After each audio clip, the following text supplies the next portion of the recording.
Inner peace. Inner peace. Inner peace. За ингээд эхний илэрлийн сүүлийн дугаар эхлэхэд бэлэн боллоо. Басна. Like and subscribe. За өнгөрсөн 7 хоногт долларын индекс дээр маш цөөхөн мэдээ гарсан. За нэгдгээс ихтэл маркет амраад 2 дахь 3 дахь 4-т нийт 60-д нөлөөлж болох үе 2 мэдээ гарсан байна. За тэгээд тэрний нэг нь болохоор 4-ийн 8:30-аас 5-дахд мөн 8:30-аас мэдээнүүд гарсан байна. За яг хөдөлгөөр нь харах юм бол 1:15 минутын том улаан кандл гарч ирээд за тэгээд буцаад чарт маань бол жоохон хэдхэн минутын дараа буцаагаад ерөөхдөө дээшээ мэдээ ихэлсэн үн дээр бараг шахуу ирээд за тэгтээ яг нийт нь харах юм бол өнгөрсөн 7 хоногт долларын индекс ерөөхдөө унсан маягтай энэ 7 хоног өнгөрчээ. За чиний хувьд энэ 7 хоногт долларын индекс дээр хаашаа хөдөлгөөн байх магадaltaй гэж бодож байна. За өнгөрсөн 2 7 өдрийн дугаар гэх юм те. Тийм шүү. Өнгөрсөн 7 хоногт дугаараар тэгэхээр ямхан хөдөлгөөн бүтц хүлээж байсан мэхлээр би энэ доотлын хэсэгт ирэхэд нэлээ одоо юу гэдгийг одоо энэ зураглалаар илүү ярьжсэн. За энэ хөдөлгөөн дээр бол илүү доотлын доо үүсэж байгаа гэж болох үс хөдөлгөөн байж үүсэж болох уу гэж одоо өнцөг байна гэж ярьжсэн бол тэр өнцөг төр бол байгаад байна. За одоогийн хөдөлгөөр ерөөхдөө илүү сайдын хөдөлгөөн боيو дээрээс авчихсан хөдөлгөөн маань илүү докторчсон хөдөлгөөн гарч ирээд энэ чинь ингээд сайд хөдөлгөөн үүсэж байгаа. Тэгэхээр энэ чээс ерөөхдөө шийдвэр гаргахад нэг магадлалын үед нэлээд одоо гаргахад илүү гоё болдог. За тэрнтэй адилхан ерөөхдөө одоогийн байдлаар болохоор доошо нэг хөдөлгөөн нөө эсвэл дээшээ нэг хөдөлгөөнүүдээс хамаарат ямар ч энэ хоёр бүсийн ярилцсан дээр бол ямар зураглал үүсэх гээд хүлээж байна. За эхний хэлцэнд бол сайд хөдөлгөөн гэдэг утгаараа энэ хоёр жижиг цагийн зураглалаар болохоор за энэ хоёрын хооронд ерөөхдөө нэлээд тэгээ чөө бүс үсээ за энэ хооронд арилжих хийж болох үз зураглал үүсгээд яваад байгаа. Тэгэхээр энэ хоёрын хооронд бол ямар ч техник хэлцэн зураглал үүсээд арилжаанд хийгдэж байна. За дараагийн хөдөлгөөн дээр бол илүү энэ хоёр бүс дээрээс бас confirmation илүү хөдөлгөөн аваад доошо хөдөлгөөн гарах уу эсвэл энэ хөдөлгөөний дээшээ хөдөлгөөн гарах уу гэдгээс хамаарат арилжаа хийгднэ. За нөгөө талаар юу гэж хэлэх гэдэг вэ гэхээр энэ 7 хоногт бол шинэ сар эхэлж байгаа. Шинэ сар эхэлж гэдэг маань бас дахиад мэдээнүүд шинээр эхэлнэ. Тэгэхээр хамгийн ихний мэдээ бол мэдээж non-farm мэдээ байгаа. Тэгэхээр non-farm мэдээс хамаарат ч юм уу ерөөдөө хөдөлгөөнүүд илүү сонирхолтой хөдөлгөөн огцон хөдөлгөөн үүсгэх болов гэдэг хэлэл бол байна. Миний хувьд тэгэхээр ямар ч техник хэлж нь бол нэг дээд болон доод бүсэд доторх олж тэгээ энэ чээс арилжаа хийгднэ гэж харж байна да. За би болохоор долларын индекс дээр за 5 сарын 20-ны дугаараас хойш тэмдэглэлийг харахад за ерөнхийдөө бол ийм доошо хүчтэй шалан дээр ирсэн байгаа.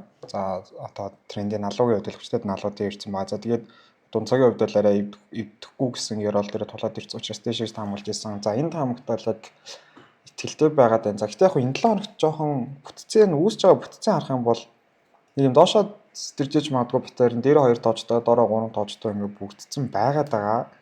За гэхдээ энэ яг доошоо сэтэрсэн ч агуулгын хувьд тийж доошоо хол явж чадахгүйгээр зүгээр бараг магадгүй эндээ зүгээр юм дабл ботом маягийн юм үсэд ингээд дээшээ явж холоо гэж анзаараад байна. Ягаад тэр яг энэ доовол дээшээ эвдэхгүй гэж харж байгаа учраас эвдснийхэн дараа л доошоо гэж харна. Тэгэхээр энэ дээр бол ерөнхийдөө нэг юм доошоо битэрэн дээр илүү жоох анхаарай. Энэ маань бас дээшээ шууд сэтэрчж болно. Яг уу би бол дээшээ гэж харж байгаа магадлал нь бол одоо юу нь бол нэг 51% байна л да. Энэ батернаас болоод ерөнхийдөө жоохон доошоо нэг сэтэрсэн ийм хөдөлгөөн явах магадлалтай юм болов уу гэж төлхөө анзаараад энэ тэрнээс яг протеин таамагаараа бол энэ 7 хоног дуусаад дараагийн 7 хоног эхлэхэд бол энэ юу ч өнөөдөр байгаа үнээс дээшээ үн гараад ирэх болов уу гэж таамаглаж байна.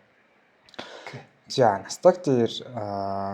Nasdaq дээр ерөнхийдөө нэг хол үсч чадахгүй болов уу гэж яриад байсан. Гэтэл бол ерөнхийдөө одоо түүхэндээ таньшаа хийчээд за тэгээд буцаад ороод ирлээ. За өстой яг таг ямар ч хүлээлтгүй буюу чиглэлгүй ямар ч одоо зураас татгаач хаашаа зураас татгаа мэдэхгүй яг ийм үед болохоор зөвхөн өмнөх нөгөө оройгоо энэ оройг шалгах болов уу гэж ярьж байсан. Энэ оройг бүр шалгаад өссөн шүү дээ. Бүр шалгаад өссөн. Тэгээ буцаад дотор нь ороод ирлээ. Гэхдээ яг хүн чинь ингээл дээшээ чиглэл нь явж байгаа учраас одоо энэ дээр бол амар өснө унам гэж там бол бүр батерийн чалгаа одоо сэрэж байхгүй байх. Тэгэл яг уу стил sideways болов уу гэж бодоод байна да. Яг зүгээр чиглэлээр авах юм бол дээшээ гэдэг ихэд амархан л байна л да. Гэхдээ юм тодорхойлох бүтц юус алахгүй. Миний хувьд бол. Окей, за миний хувьд болохоор за том цагийн зураг 460 дээр болохоор ерөөхдөө доотлын том хэсгийн бүтцээс гараад яваад За одоо энэ дээр нэг бүтц үүсгэж болох үс хөдөлгөөн бол үүсээд байна. Тэгэхээр жижиг цаг руу буюу одоо юу гэдэг нэг цагийн шаардсан дээр орол харагдвал ерөөхдөө нэг тодорхойлогдсон нэг дээдлэн тоо хэсгүүд бол арилжаалны бүс бол харагдчих байна. За өмөрслөө таацууд бол нэлээд доошоо орж ичээ буцаж шөнийн хөдөлгөөн дээр бол дээш гараад хэсэг хөдөлгөөн бол байгаад байна. Тэгэхээр за дээд арилжаалны төлөвлөгөө гэдэг утгаар нь яриул биелүүтээ энэ хөдөлгөөнийг за яг том цаг дээр бол хэцүү гэдэгтээ яг санал ингэж байна. За дээд арилжаалны төлөвлөгөөн дээр арилжаа одоо төлөвлөгөө харуулах ер нь илүүтэй би доошоо оруулж ирэх хөдөлгөөнийг хүлээгээд байгаа. За энэ дээрээс дахиад би дээдлэн таасны хөдөлгөөн ч юм уу те ойролцоогоо 200-аас 300 пип нэг 2 хоногт ч юм уу 7 хоногийн хугацаанд бол за яг нөгөө өдрийн нөлөөгөөр бол огцом хөдөлгөөн гарах боломжтой учраас тэр шинжилгээний зургалтаар бол ингэж ярина. За суурь шинжилгээнээр бол яг огцом хөдөлгөөн орж ирэх учраас яг энэ дээр ямар нөлөөтэй орж ирэх нь бол одоогоор бол таамаглалт хэцүү байна. За тэр шинжилгээнээр бол илүүтэй би дотын хөдөлгөөнөөс илүү нэг баян хөдөлгөөн ямар цаа харж төлөх өнөөдрийн хувьд бол бодол бол харагдаад байна. За ерөнхийдөө нэг дээрэлж гэдэг утгаараа за настаг хөдөлгөөн бол за нэг шөнийн хөдөлгөөн бол өдрийн Нью-Йоркийн хөдөлгөөнөөс гарч байгаа хөдөлгөөнүүд бол нэг хаашиж хавсар 100 200 300 пип ч юм уу хүрэх боломжтой байдаг. Тэгэхээр тийм хөдөлгөөнд тодж үзвэл ерөнхийдөө энэ одоогийн аншнаас доош нь бол нэг 100 гаруй пип. За энэ ч тэгэхээр илүү энэ доор ирээч ч юм уу те эсвэл ингэ нэг бүтэц үүсэх болов ингэж чад ишээ авч юм эсвэл температур зовлол үүсэх болов гэдэг дээр ярьж байгаа төлөвлөгөө бол байна. За тэгэхээр эхний ялчинд бол би доошоо нэг харах хөдөлгөөн хараад за энэчээс нэг price action-аас хамаарат арилжааны шийдвэр бол миний хувьд гарнаа. Тэгэхээр настик хөдөлгөөн бол тийм байна да. Тэгэхээр илүү том цагийн бүтцийг бол хүлээх сонирхолтой байна гэсэн үг. Тэгэхээр дээр ярьж нар бол хийдэг хийгээл явах гэсэн үг л дээ. За алтан дээр мөн бас түүхэндээ таньшаа хийчихэд одоо л коррекшныг хөдөлгөөнөөр унж шít те. За чи алтан дээр ямар нэгэн төлөвлөгөө байна уу? За алтны хөдөлгөөнөөр би хоёр бүтэц гаргаж ирээд байгаа. За эхний бүтэц нь юу гэхээр энэ доотлоос явж байгаа хөдөлгөөний том хөдөлгөөн. За энэчээс би дээр ярьж хэлсэн гэвэл жижиг цагийн хөдөлгөөн буюу энэ хоёрын хөдөлгөөн төлөвлөлөөд байна. Тэгэхээр сая жижиг цагийн төлөвлөгөөнөөр бол энэ бүсийг илүү шалгах сонирхолтой байсан. За энэ дээр бол сая ирчээд зүг татаа явж байгаа харагдчих байна те. Тэгэхээр энэ оролтыг би илүүтэй хүртэл харах гэсэн мэт энэ хүртэл за энэ чээс би дахиад доотлол хөдөлгөөн ч юм уу ингэж хөдөлгөөн бол харагдаад байна. Тэгэхээр том цагийнхаа чарттай харьцуулахад болохоор илүү доотлын шалруу нэг хөдөлгөөн бол харах гэдэг гэсэн үг. Тэгэхээр дээшээ нэг хөдөлгөөн гаргаад буцаа доошоо хөдөлгөөнөөр ямар ч сан нэг хөдөлгөөн price action-аас хамаарат хөдөлгөөн бол харах сонирхолтой байна гэсэн үг. Тэгэхээр алтан дээр бол том цагийн чарт болоо жижиг цагийн чартнаар хослуулж харуул ерөөхдөө ийм зураглалаа. За жижиг цагийн чартнаар бол сайн хийсэнчлэн ямар ч нэлээд сонирхолтой бас тааз бус шал үүсгээд байгаа учраас эхний ялчинд бол таасны хэсэг. За тэрнээс гарч чадвал доотлын шалны хэсэг рүү бүр ингэж нэвтэлж орж ирэх болов гэсэн бол хөдөлгөөн байна. Тэгээд энэ доотлын бүсээс хамаарат том цаг хөдөлгөөн бол төлөвлөх сонирхолтой байна гэсэн үг л дээ. За миний хувьд болохоор алтан дээр за ялангуяа уртын арилжаачдын хувьд бол одоо цаг хоорондын хамаарал гэдэг сэдвэлөө орохоор өсч одоо нөхцөл байдал үүссэн. За яг тэр мэдээж түүхэн бол таймаа хийц учраас уртын чиглэлээр бол дэше тренд явж байгаа нь харагдаж шүү дээ. Одоо шинэ бүх цаг үеийнхэн дээд шиг хийц учраас гэтэл дунд цаг руу 2 цаг руу шилжээд харангуут бол 23-наас хойш уналтын тренд явж байна. За тэгэхээр энэ 7 хоногт бол одоо хамгийн сүүлийн орой энэ дээр байгаа учраас энэ оройг эвддэл бол доошоо чиглэлтэй харж байна. Хэрвээ энэ оройгоо дээшээ эвдлээд сэтгэлээ гараад ирэх юм бол цэрийн хөдөлгөөн дээрээс нь дээшээ буюу одоо арай урт цагийнхаа чиглэл рүү буцаад дахиад шинэ магадгүй дээд ханш руугаа явах боломжтой болов гэж бодож байна. За яг одоогийн байдлаар бол 15 минутын дээр ч юм уу тавьж хараад ингээд яг бол одоо 15 минутын чиглэл жишээлбэл дээшээ эргэцэн явж байна л да. Тэгээ энэ маань магадгүй 2 цагаан доошоо байгаа учраас дээшээ өслөө гэж бодоход за миний бодлоор бол энэ дэр байгаа арай хүчтэй шалтгаан руу ороод ирэх боломжтой. За тэгээ эсвэл тэн дээр очихоос өмнө ингээд жоохон доошоос ирэх магадaltaй батарей нөхөн бол тэн дээр илүү тулгуурлаж чинь зөв ингээд батарейны хэлбэр үүсгүйгээр дээшлэх юм бол за энэ үрцгэд бол мэдээж энэ өмнөх оройгоо эвдэхгүй гэдэг учраас мэдээж хамгийн арай дээд боломжтой хүн дээрээс хэлэх юм бол арай урт арилжаа их боломжтой тийм. Тэр үуч нэг юм цаг хоорондын хамаарлаараа дээлийн дээшээ 2 цагаан доошоо гэтэл одоо л 15 минутын дээшээ явж байгаа цаг хоорондын хамаарлаар хоорондоо зөрчилдөд байгаа учраас богино цагийн өнөөдөртөө ч юм уу өнөөдөр оройн арилжаа гэх юм бол дээшээ байна. Тэгээд яг энэ 7 хоногтоо юунд гэх юм бол жоохон дээшлүүлж байгаа селт хэлж байгаа нь бол илүү магадлал өндөртэй байж магадгүй гэж харж байна. Тэгээ за дараагийнх нь Bitcoin. За биткойн дээр сүүлийн таамаг харчээ. За биткойн дээр сүүлийн таамаг энийг сэтлээд хаяр хай байж чадах уу гэж харж исэн. За энэ дээр сүүлийн энэ оройг эвдчихэж дэше хаяр хай тогтно гэж исэн. За энийг маань өөр сэтэрсэн. Тэгэхээр одоо энэ дээр шинэ хаяр хай буюу одоо энэ дээр бүр баталгаажсан хаяр хай гараад ирчлээ л дээ. Энэ асуултын тэмдэггүй гэх юм уу? За тэгээд би өнөөдөр бас өөрийнхөө Discord-оор өөрөөлө оруулсан. Энэ тийм гурвалжин битээр нь айгүй цэвэрхэн үсэж байна. Одоо л яг 3 дахь тоож дээрээ ирж байна. За жоохон цаа зурх юм бол нэг жаахан дутуу ах шиг байна. Энийг дэшээ сэтэрх юм бол за дахиад ерөнхийдөө бараг шууд all time хаяа хийх байх. За тэгтээ мэдээж долларын мэдээнүүд яаж нөлөөлөхийг мэдэхгүй. Энийг сэтлээд явах юм бол ихний ээлжинд бараг шууд 78,000 гэдэг ханш руу бол ороод ирэхээр л харагдаж байна да. Яг битэр нэрээ зүйр авах. Лего цэвэрхэн битэр нь явж байна.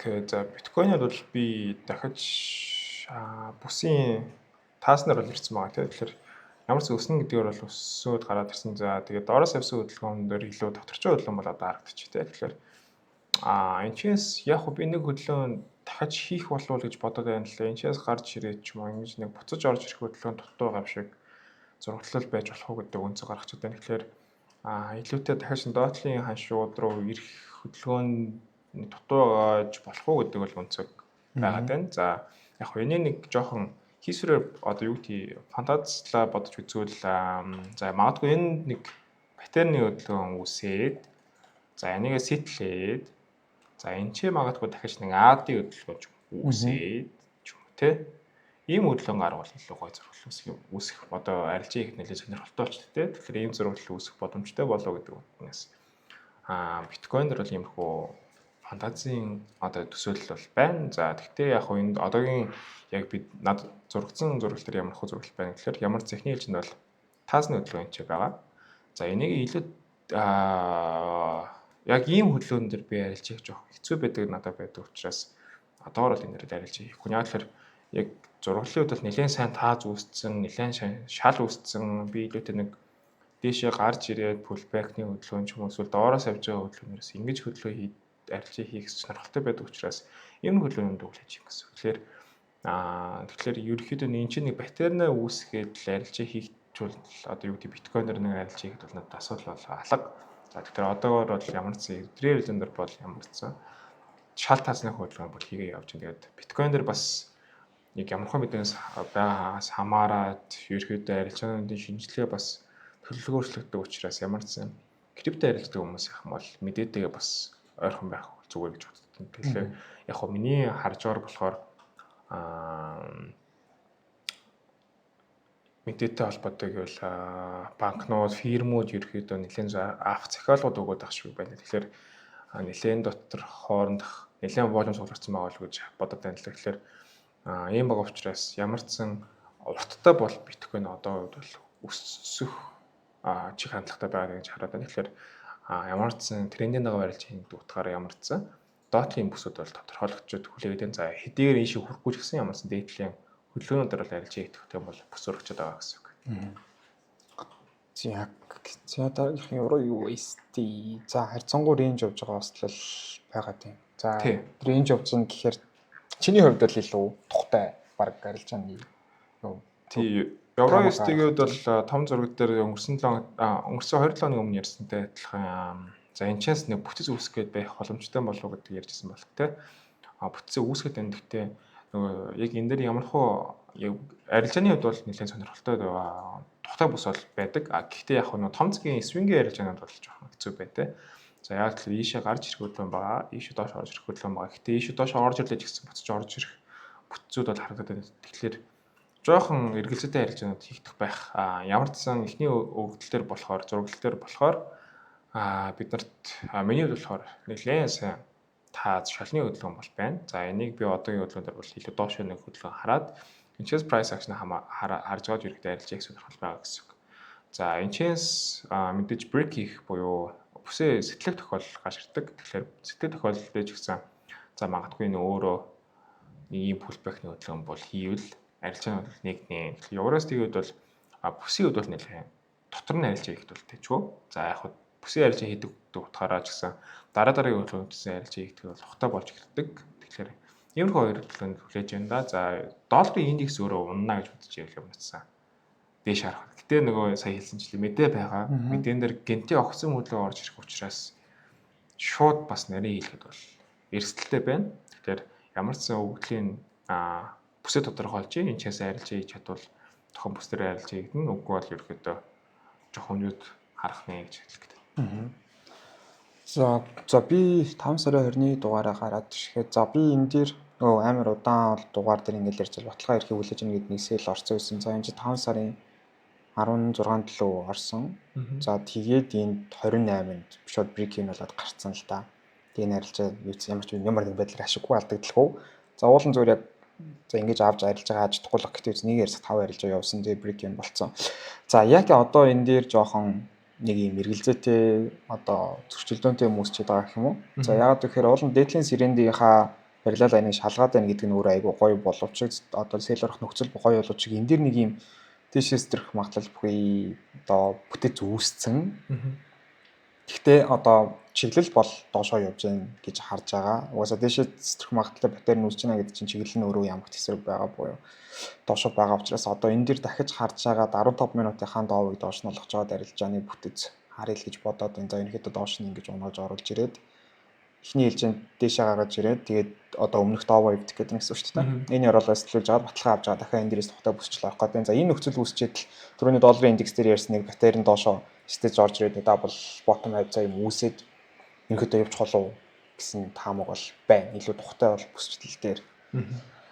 За дараагийнх нь oil. За oil ёстой яг нэг юм тухтай ч юм шиг эсвэл нөгөө талд хайж гээд байгаа. Чи мэддэхгүй ч юм шиг те. Айгуу төвхтөө байгаад байна. За яг арилжаанд ороод risk entry хийхээр stop loss авч гарч явчаад за нэг юм support resistance татсан байлаа гэж бодоход ингээд доороос нь байтгаар сэтэлчээ дээшээ гараа явчихдаг. Дээр нэрээ сэлтгэхээр дээшээ дэрчээд буцаж орж ирд. Гэхдээ яг харахад бол 2-7 хоног өнгөрөх дугаар шиг байран дээр байгаа тоххой. Айгуу зөв тий. Тэгэхээр одоо за миний таамаг бол айгуу амархан байна. Угаасаа sideways trend үүсэж байна. Дээшээ чихтэй оваалаа доошоо чихтэй оваалаа. Доошоо эвдлээ дээшээ эвдлээ одоо доошоо эвдээгүй байна. Тэгээд юуцэн энэ sideways дотор л үргэлжлэх юм шиг байна да. За яг адилхан том цагийн хөдөлгөөнүүд төр бол ерөнхий төстэй. За тэгэхээр яг 4 цагийн чартнаар харуул. За энэ зургал дээр болохоор ерөнхийдөө ингээд дээш хавчаас хөдөлгөөн байгаад тийчээ буцаж гарч ирээд тавтарч байгаа хөдөлгөөн байгаа тийм. За яг хоо энэчээс яг доошоо харах хөдөлгөөнцг нь юу байгаа гэхээр мэдээж зурглалын техник шинжилгээнд бол сэрийн хөдөлгөөнийг бол сэтгэлээ гаад ирсэн. За энэчээс доотлын тогтворч байгаа хөдөлгөөн дээрээс бид нөгөө арилжааны бүтцээ авах, төлөвлөгөө авах зорилттой байдаг тийм. Тэгэхээр эхний ээлжинд бол ямар ч зурглал гаргаад яваад байна. За яг саяныхтай адилхан арилжааг тэгээд тухгүй байгаад байна. Яг зөгчөөд байна гэсэн үг. Гэхдээ яг бүсийн арилжаан дээр болохоор яг энэ орж ирж байгаа арилжаанууд бол нэлээд сонирхолтой буюу тухтай арилжаанд хийгдээд байгаа. За энэчээс харуул доошоо гар дээшээ гарчсан ч гэсэн босч орж ирэх хөдөлгөөн pullback-ны хөдөлгөөн. Доошоо гарсан ч гэсэн pullback-ны хөдөлгөөн. За одоо энэ дээр жишээлбэл ерөөхдөө би илүүтэй энэ дот хэсэг дээрээс арилжааны төлөвлөгөө зохигдоод дээшээ гарах хөдөлгөөнийг төлөвлөнө гэсэн.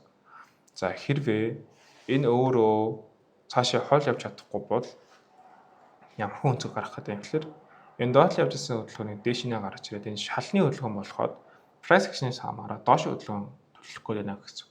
Тэгэхээр oil хөдөлгөөн дээр бол хэд хэдэн таамаглал гаргаж ирж байгаа. Хэд хэдэн зурглалууд байгаа юм. Тэгэхээр том цаг дээр бол илүү миний бол доош барах сонирхолтой байна. За яг дундын цаг дээр болохоор илүү бие ярилж буюу энэ хоёрын хоорондох бүсийн ярилж бол нэлийн гоё бүсийн ярилж хийгдэхэд гэсэн. Тэгэхээр тухайн өдрийнхөө баланс болоод price action-аас хамаарат арилжааны тул хийгднэ. Тэгэхээр газрын стандарт бол дундын ярилж бол нэлийн тухтай байгаа учраас одоогор бол том цагийн гэхээс илүү би дундын ярилжууд дээд ярилжууд сонирхож байна. Тэгэхээр ямар ч техникийн хэлжинд бол зургалтаа гаргацсан. За энэ чэнс ямар ч зурглалаа бол бүтцийн хийц учраас арилжийн хэд бол сонирхолтой тийм бүсүүд бол байгаад байна. Тэгэхээр иймэрхүү байна да. Ойл дээр л.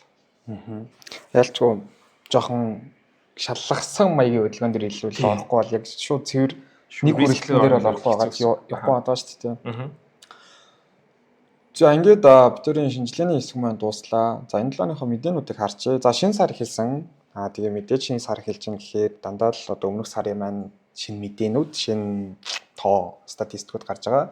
За уламжлалт болгоод сарын 5 дахьд бол non farm байгаа. За 3 дахьд бас долларын индекс дээр хэсэг мэдээтэй байна. За 4 дахьд евро дээр мэдээтэй байна. За тэгээ баг хамгийн чухал мэдээ нь non farm лоо байлгт тий. тий одоо non forum CPI мөнгөний бодлогын хүнүүд за тэгээд митинг мэтчлэн нэлээд сонирхолтой чухал мэдээнд гарна. За гэхдээ нэг дундын буюу дээр ярилч жижиг цагийн яриулсууд хийдэг хүмүүс тэр нэлээд цавлахаа орж идэг. За нэг мэдээнэр хэлэн 70-80 пипний хөдөлгөөн ч юм уу орж ирэхэд тогтмол үзэгдэл болчиход идэг те. Тэгэхээр тэн дээр жоохон анхаараарай л гэсэн үг хэрэг. Тэгэхээр арилжаанууд дээр ямар ч менежмент хийх болгоомжтой байх байх хэрэгтэй л орж ирж байна да. Окей, за бид хоёрын одоо энэ бичлэг маань эхний улирлын сүүлчийн дугаар гэж явж байгаа. За энэ гэхдээ одоо огт бичлэгээ болж гэсэн үг биш. Бид хоёр ингээд нэг хэсэг дугаар яваад одоо энэ дугаарууд дээр болохоор арилжааны төлөвлөгөөг өөр өөрсдийнхөө арга барил дээр үндэслээд за трендээ яаж тодорхойлж байна, оролтын зүгүүдээ яаж тодорхойлж байна гэх мэтлэнгээр ерөнхийдөө шинжилгээ тал дээр нэлээд харуулж байгаа тийм. За дараагийн дугаараас эхлээд одоо яг өөр өөрсдийнхөө шинжилгээ гаргадаг одоо болцсон юм уу шинжилгээ нь өөрсдөө докторчсон бол энэс дараагийн шатны үе хэр яаж арилжаа болох вэ тий энийг за эхлээд бол арилжааг эхлээд бол алдаатай маш их арилжаа хийж эхэлнэ. Гэхдээ тэр алдаануудаа хаанаас хэрхэн яаж олж авдаг вэ гэдэг талаараа түлхүү их дараагийн дугаарууд дээр анхаарч ярина гэсэн үг. За тэгээд өөр өөрснийхөө түлхүү арилжаа хийдэг бүтээгдэхүүнүүд дээрээ дараагийн дугаарч дээр шинжилгээнүүдэд дараагийн 7 хоногийн тамуудаа эсвэл өнгөрсөн 7 хоногт хийцэн одоо арилжаануудаа яриад явна. Тэгэхээр бид хоёр өнөөдрөөс эхлээд ерөнхийдөө 6 бүтээгдэхүүн ярьдаг байсан. Тэрнийхээ биткойн, евро USD, газрын тус 3-ыг дахид цааш нь ингээд видеон дээрээ дуртахгүйгээр шийдэж байгаа. Ягаад тэгэхээр бид хоёр төлхөө тэр дээр арилжаа хийдэг үү? Тэгэхдээ яг өөрөөсийнхөө таамагуудыг ингээд бүтээгдэхүүн болгон дээр нь гаргаад ингээд ягаад тэгэхээр төлхөө хүмүүс хамгийн их арилжаа хийдэг бүтээгдэхүүнүүд байсан учраас шинжилгээ гаргаад явдаг байсан. Одоо болохоор нөгөө таамаг нь гол нь биш өнгөрсөнд хийсэн арилжаанууд дээр хэрхэн яаж ажиллавал зүгээр байдаг вэ? Эсвэл ер нь хэрхэн яаж ажиллавал зүгээр юм байна вэ гэдгийг өөрсдөө ингээд өнөөдрийг хүртэл мэдснээрээ тэгээд дахиад цаашлаад яавал илүү зүгээр юм бэ гэдэг зүйлээ хуваалцах илүү одоо сонирхолтой байгаа тийм. Тэгэхээр яг би өнөөдөр өчигдөр юун дээр арилжаа хийсэн байна. Тэрнийхээ чартан дээрх таамагуудаа илүү их гаргана. За тэгээ голлох 3 бүтээгдэхүүн бол долларын индекс, Nasdaq, алт 2-3 үлдэж байгаа. За долларын индекс бол угаасаа айлж бүтээгдэхүүн дээр бараг хааш таарах бах. За миний хувьд бол алтан дээр арилжаа хийгээд за манай хүний хувьд бол Nasdaq дээр төлхөө арилжаа хийн. Тэгэхээр энэ 3 бүтээгдэхүүн дээр төлхөө дараагийн 7 хоногийн таамгаа яриад тэгээд өнгөрсөн 7 хоногт хийсэн байсан дугаа одоо арилжаануудаа танилцуулаад явна гэсэн үг. За гэхдээ танилцуулахдаа одоо эндээс нэг шинэ зүйл бит хоёрын одоо видеон дээр нэмж байгаа. Энэ нь арилжааны тэмдэглэл гэдэг зүйл байгаа. За ерөөхдөө нэлээд олон туршлагатай арилжаачд бол арилжааны тэмдэглэл гэдэг зүйл маш чухал байдгаа гэдгийг ингээд хүн болгон сануулад явдаг. Гэхдээ энэ бол миний бодлоор үн төлбөргүй мөртлөө хамгийн энгийн мөртлөө хамгийн хэцүү зүйл юм шиг санагддаг. Ягаад тэгэхээр нэг юм нарийн жижигэн зүйлүүдийг маш олноор нь давтамжтай гин тэ өдөрт 10 арилжаа хийсэн бол тэр болгоноо тэмдэглэн гэдэг бол за ялангуяа скальперуудын хувьд бол маш том тийм залхуутай ажил байдаг. Гэхдээ бид тэр энийг аль болохоор өөрсдийнхөө төлөө өөрсдөө сайжрахын төлөө тэгээд бас ингээд аль болохоор хэрэгтэй зүйл видеод дээр оруулчих гэсэн зорилготой байгаа учраас ингээд энийг бол байж болохоор хамгийн хэрэгтэй хэрэггүй гэдэг зүйлээр ингээ ялгаад ингэчүүл зүгээр юм байлаа шүү цаг хугацаа хэмнэх юм байлаа гэдэг талаас нь илүү харуулах гэж байгаа. За тэгээд бид хоёр яг өнөөдрийн байдлаар өөр өөрсдийн хороо ингээд нэг жишээ болгоод өнөөдрийн хэмжээнд иймэрхүү зүйл тэмдэглэнийгээ гаргаад ирсэн байгаа. За эн чинь бас гэтээ бид хоёрын өмнө тэмдэглэж исэн тэмдэглэлүүдийн туршлага дээрээс бас зарим анализны гараад ирсэн зүйл байгаа. За тэгээд би бол за эхлээд би танилцуулж өөрийнхөө. За арилжааны дис дараалал буюу хэдэн арилжаа хийсэн гэдгийг харчин. За тэгээд арилжааг нээсэн өдөр, хаасан өдөр. За энэ болохоор би заримдаа арилжаагаа хонуулдаг хэдэн 7 хоног барьдаг учраас нөгөө ерөнхийдөө дунджаар ямар байна вэ гэдээ харах гэж байгаа юм. За тэгээд нээхээс хаасныг хүртэл хэдэн минут байх нь вэ? За тэгээд мэдээж хослол маань байна. Тухайн хослыг нээхэд одоо 4 биржийн аль биржийн сектор нь арилж байгаа хийгээд байна. За өөрийнхөө оролтын төрлийг бичиж байна. За би бол risk entry, breakout entry, pullback entry хийдэг. За энэ 3 entry-гээ буцаагаад аадан дээр ээждэг. Тэгэхээр ингээд ерөнхийдөө нэг 6 оролтойгоо тэгээд алин дээр нь илүү их алдаад байна, алин дээр нь илүү их болох гэдэг гэдгээ харах зорилготой. За тэгээд sell buy-ийн хувьд бол нөгөө уртын нэг тренд харж байгаа бол уртын арилжаачд бол нэг чиглэл рүү орно шүү дээ. Тэгэхээр энэ дээрээс алдаад иж магадгүй шүү дээ тэмдэглэгээ батсан. За тэгээд арилж байгаа барьж байгаа юу, эсвэл төлөвлөсөн байгаа юу, эсвэл бүр дууссан байгаа юу гэдгээ энэ дээрээ харчин. За тэгээд арилжаанаас гарахад ямар шуухан одоо stop loss өснө, break even өснө, take profit өснө. За тэгээд энэ дээр бас би нэг зүйл нэмэт бичсэн. Гараар хааж байгаа. Одоо мэдээний өмнө зөвнө гэдэг ч юм нэг юм бүр төлөвлөгөө байдлаар одоо бидний төлөвлөгөөнд байхгүй хаалтууд байдаг шүү дээ. Ялчгүй одоо хөдөө орон нутагт явахгүй ч юм ярьж байгаа одоо маллах боломжгүй болчих дээ. Тэгэхээр гараар хаасан бол ямар нөхцөлтэй байдаг вэ гэдгийг бичнэ. За тэгээд тухайн арилжааг ус заримдаа scalp хийх ч үе байгаа. Яг алийг хийгээд ийн гэдгийг харж байна. За тэгээд stop loss-ын дансны хэдүү байхын, TP-ийн дансны хэдүү байхын, энэ нь өөрөө автоматар дансны хэдүү байх үү гэдгийг энд томьёо өгсөн байгаа. Тэрүүгээр ингээ харуулж байна. За тэгээд яг нэг юм entry price гэдэг зүйлийг бичих хэрэг байна уу, байхгүй гэж үнэл бодож байгаа нэг хэрэггүй санагдаад. Энэ үнэ хаан дээрээс орох нэг шаардлага байхгүй. За байлаа гэж бодоход скриншотоор орчиж байгаа шүү дээ, тий. Тэгээд нөгөө скриншотоо оруулах хэсэг нь үлдэг байх шиг байна. За тэрийг бол дахиад нэмээд оруулчих юм байна. За тэгээд яг өнөөдрийн байдлаар юм байгаа. Энийг тэмдэглээд нэг 5 арилжаа бичээд ирэхээр зарим нэг хэрэгтэй байна уугүй юу те нэг нь ялгадна гэсэн үг. Тий. Яг өнөөдрийн байдлаар л юм байна. Дараа нь яаж хэрхэн яаж өөрчлөгдөхийг дараа дараагийн дугааруудаас хэдүүлээ харчих боломжтой хаа.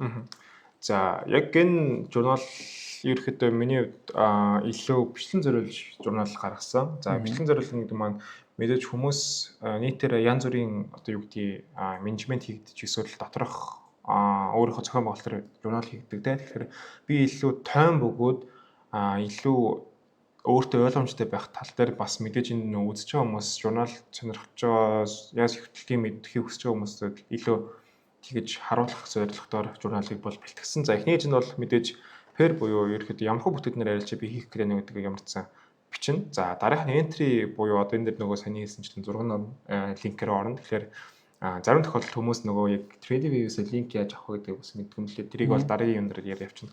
За entry-ийнхаа хэсгийг харуулна. За энэ дээрээс би яг buy орсон уу, sell орсон уу гэдэг ямарчсан тэмдэглэнэ. За энэ chance stop loss, take profit, break even гэдэг ерөнхийдөө 3 юугаар за мэдээж break even хүртэл нэмэгдэх боломжтой бол ямар ч тэрнгэр юм тодорхойлогдсон. За decision буюу ерөнхийдөө шийдвэр гаргалт нь ямар хөө тохиолдолд явагдаад байна гэдэг бас гарч ирнэ. Яг л зарим нөгөө дэ ярьж гэдэг утгаар жизэгүүдээр ярьж байгаа шийдвэр гаргах боломжтой болчтой. За тухайн шууд зүүнний хаалт ч юм уу нөгөө candle pattern-аас хамаарат шууд оролт хийх сонирхол одоо юу гэдэг потенциал үүсдэг болохоор яг төлөвлөгдсөн арилжаа юу эсвэл яг төлөвлөгөөгүй арилжаа гэдэг заавал хэмжлэн гэж би бол одоо гаргасан байгаа. За энэ чээс мэдээж session буюу за би илүү Нью-Йорк болон Лондонгийн цагаар дээр миний win rate өндөр байдаг. Би арилжаа хийх тухтай байдаг. Тэгэхээр бас Лондонгийн цаг дээр шууд нээлтээр хийх жоо хэцүү. Гэтэ 7 ч юм уу нэг 6 үед хийхэд нэлээд сонирхолтой болоод эхэлжтэй. Тэгэхээр тэрийг сешнийг заавал тэмдэглэн гэж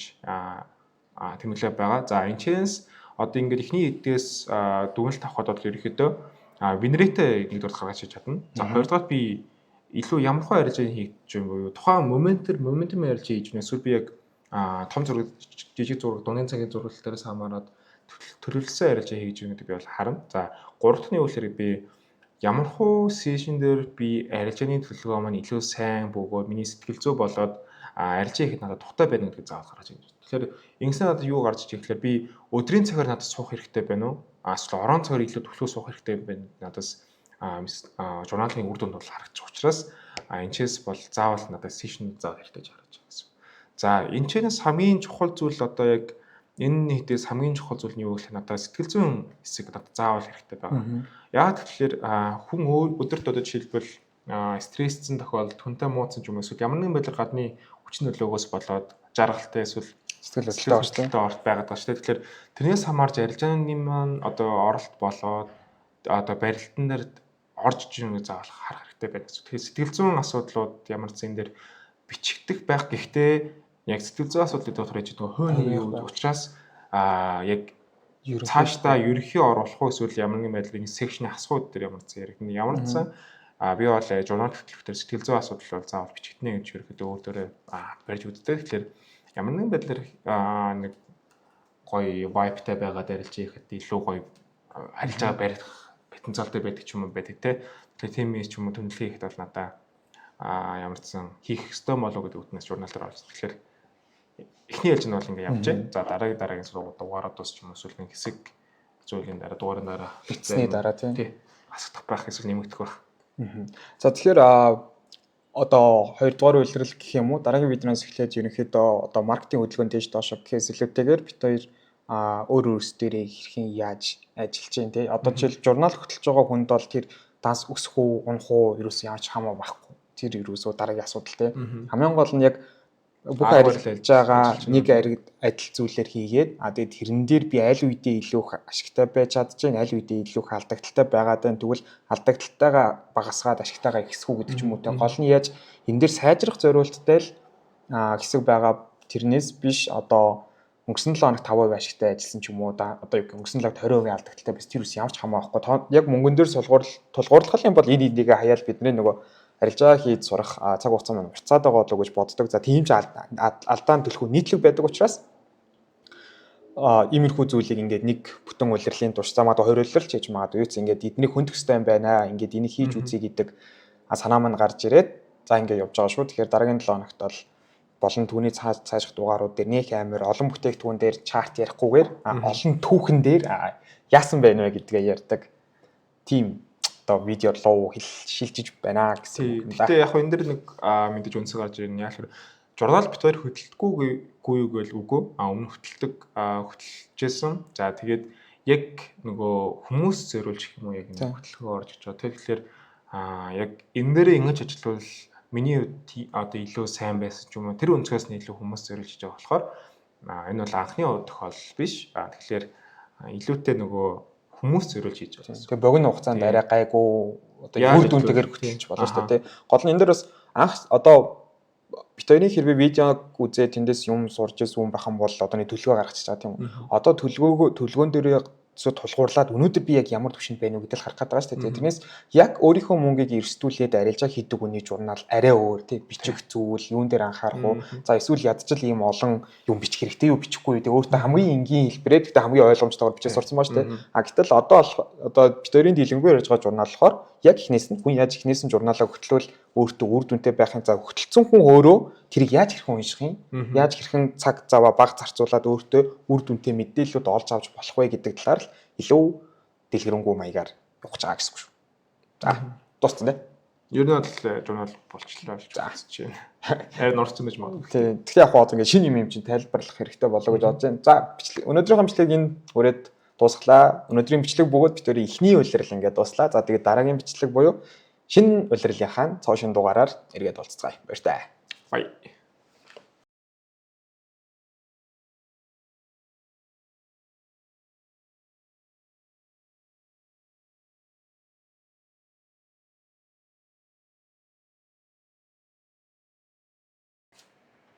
Эхний улирлын сүүлчийн дугаар та бүхэнд хүрэхэд бэлэн боллоо. Баярлалаа. Хөөе наа нэвтрүүлгээр утас ээж юм битсэн. За хаалт орсон.